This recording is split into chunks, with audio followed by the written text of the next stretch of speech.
아니 대통령도 총장까지 검찰총장까지 지낸 사람인데 저 양반이 도대체 이런 거를 여인영이한테 시키고 여인영이가 저 대통령 지시받아 이런 거를 저 증인한테 부탁한다는 건 이게 좀 연결이 좀 잘 안 되지 않습니까? 어떻습니까? 그 당시 느낌. 예. 그러면 여인영 사령관이 독자적인 판단으로 14명의 정치인이나 이런 사람들을 체포하려고 시도한 겁니까? 아니, 그러니까 그 얘기는 우리가 예. 지금 계속 해왔고. 그게 핵심입니다. 아니, 그러니까 그거는 뭐 제가 지금 아까 물었잖아요. 예. 이 얘기를 딱 들었을 때 여인영이 이게 아니 방첩사령관이라고 그러면 기본적으로 뭐 수사를 좀 알아야 되는데 아니 이거 도대체 통신사 위치 추적 영장 없이 해달라는 거 보니까 이 친구 이게 도대체 뭘 아는 놈인가 이래갖고 무슨 체포라는 업무를 하겠나라고 지금 생각을 했다고 그러셨는데 그러면 그거를 이제 대통령이 지시했다고 이해를 했다는 거 아니에요. 그러면 대통령도 뭐 다 아시잖아. 검사 생활 오래 한 거. 근데 그게 일수는 그런 생각은 들 수가 있어. 그러나 다시 한번 생각해 보면 야 이게 대통령이 지시해서 이런 위치 추적 같은 거를 하게끔 한다는 게 곰곰이 생각해 보면 좀 어색하고 좀 이상하지 않았냐는 걸 묻는 거예요, 그냥. 예. 답할까요? 예. 예. 대통령이 지시하지도 않았는데 네. 일개 군의 삼성 장군인 밤쪽사령관이 이재명 야당 대표, 우원식 국회의장, 한동훈 여당 대표를 체포 구금해서 방첩사 구금시설에 구금하고 심문하겠다고 하는 거는 그러면 방첩사령관 혼자의 생각이란 말씀이십니까? 아니 그게 요지입니다. 네, 그 요지인데 예. 그거는 이제 우리 증인의 요지고 네. 근데 우리가 이제 공통적인 측면에서 이제 얘기를 하면 아까 예. 얘기한 것처럼 여인영 방첩사령관도 증인한테 이런 실시간 위치 추적 부탁하는 거 보니까 이 친구 이거 좀 이상하네라는 생각이 들었으면 피고인 부하에게 책임을 전가하시는 건 아니죠? 아니 그 얘기를 하는 게 지금 아니에요. 예. 그 얘기하는 게 아니라 여인영 사령관이 왜 그런 요청을 한 겁니까? 아니 지금 이상민 장관은 대통령 집무실에서 언론사 등에 대한 단전단수, 국회 봉쇄 등이 기재된 문건을 보았다고 진술하는데 이상민 장관에게 그와 같은 내용의 지시를 하더라거나 지시사항 문건을 준 사실이 있습니까? 지금 뭐 우리 검사님 질문에는 제가 답변하지 않겠습니다. 다만 참고로 이 말씀을 드리겠습니다. 계엄을 선포하고 나서 제가 국무위원과 또 3실장을 비서실장, 안보실장, 국정원장 다 보내고 제가 방에 있을 때 시간은 정확하게 기억이 안 나지만 국방장관에게 전화를 받았습니다. 받아서 무슨 뭐 여론조사 꽃, 또 민주당 당사, 또 무슨 언론사에도 병력을 좀 보내야 될 것 같습니다. 그래서 왜 보내냐? 그랬더니 선관위 관련해서 여기도 좀 확인할 게 좀 있습니다. 라고 얘기를 했는데 제가 아니 거기는 민간기관이니까 안 된다. 그리고 군을 조금 투입하라고 했는데 뭐 이렇게 군을 자꾸 여기저기 보내려 하냐? 하지 마라. 라고 제가 잘랐거든요. 그래서 아마 그 출발했던 사람들이 올스톱을 하고 그렇게 된 거로 알고 있습니다. 그러면 여론조사 꽃하고 또 어디입니까? 그 여론조사 꽃 하여튼 민주당 당사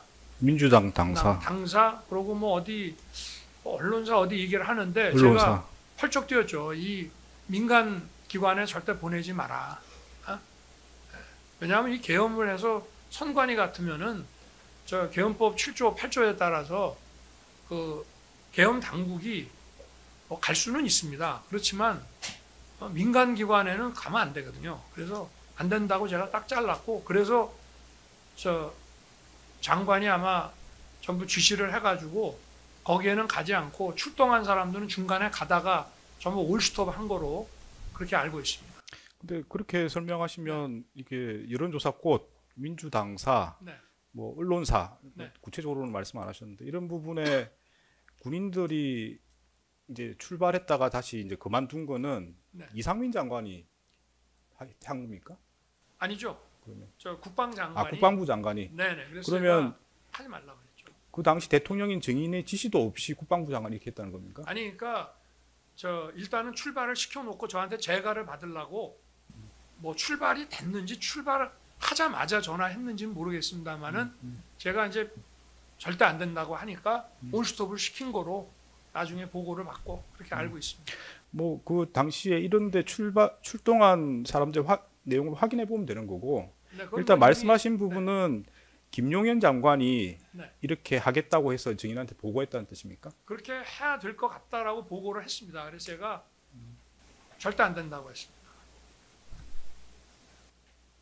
그럼 결국은 증인은 이 관련된 부분 여론조사 꽃이라든지 민주당사 언론사의 출동에 대해서는 전혀 허락한 바가 없고 당연합니다.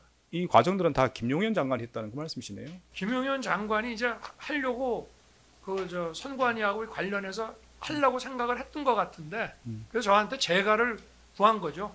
그래서 저는 하지 말라 그랬습니다. 어제 열린 한덕수 전 국무총리의 내란 우두머리 방조 혐의 재판.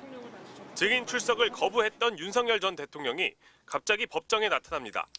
이진관 재판장이 사실상 구속기간을 연장시키는 감치까지 검토하고 있다며 구인영장을 발부하자 재판 당일 오후에 불출석 입장을 철회하고 나온 겁니다. 만일 거짓말이 있으면 위증의 벌을 받기로 맹세합니다. 선서까지 한 윤 전 대통령은 정작 특검이 질문을 시작하자 증언을 거부합니다. 특검에서 3회 조사를 받았는데 모두 사실대로 진술한 거 맞습니까? 제 그 사건하고 관련이 돼 있어서 네, 증언은 제가 네. 뭐 아까 주신 그 자료에 보니까 148조 뭐 1항인가 해서 증언을 거부하겠습니다. 특검 조사 당시 개헌 문건을 나눠준 것이 맞다며 개헌 문건을 보지도 못했다는 국무위원들을 직격한 사실까지 드러났지만 재판에선 역시 답을 피했습니다. 다들 나눠준 것은 맞거든요. 장관들이 내란 공범이 되는 줄 알았는지 본 적도 없다고 하더라고요. 이렇게 진술하신 거 맞습니까? 이것도 답변하지 않겠습니다. 다만 윤 전 대통령은 한 전 총리가 여러 차례 개헌에 반대하는 취지로 말했다고 증언했고 자꾸 저한테 반대 취지로 재고를 좀 원하고 또 뭐 저 다른 국무위원들하고도 또 따로 말씀도 하시고 뭐 이랬던 거로 기억이 됩니다. 추경호 전 국민의힘 원내대표와의 통화에선 사전에 얘기 못해 미안하다, 걱정하지 말라고 말했다는 원래 입장을 굽히지 않았습니다. 상황이 이렇게 뭐 일반적으로 뭐 급하다고 볼 수도 있는데 네. 그 상황 안에 전해가지고 고생이 많았다 이런 취지로 말씀하셨던 건가요? 네, 뭐 그때 뭐 특별히 저도 할 일이 없었거든요. 그 당시 상황에서는. 일부 혐의에 대해선 부하 책임으로 돌리는 듯한 증언도 했습니다. 김용현 전 장관이 여론조사 꽃이나 언론사, 민주당사에 군병력을 보내려 해서 자신이 막았다는 겁니다. 언론사 어디 얘기를 하는데 언론사. 제가 펄쩍 뛰었죠. 이 민간 기관에 절대 보내지 마라. 사후 부서 폐기 혐의에 대해서도 강희구 전 부속실장이 자신에게 보고한 적 없다고 했습니다. 폐기 전에 증인의 허락을 받은 적은 없고 그건 맞는 거 저는 아닙니까? 그렇게 기억을 하고요. 네네. 윤 전 대통령은 수사 때는 국무회의가 필요 없다고 한 전 총리에게 말했다고 진술했지만 재판에선 자기가 그렇게 진술했냐며 조서가 엉망이라고 말을 바꿨습니다. MBC 뉴스 윤상문입니다.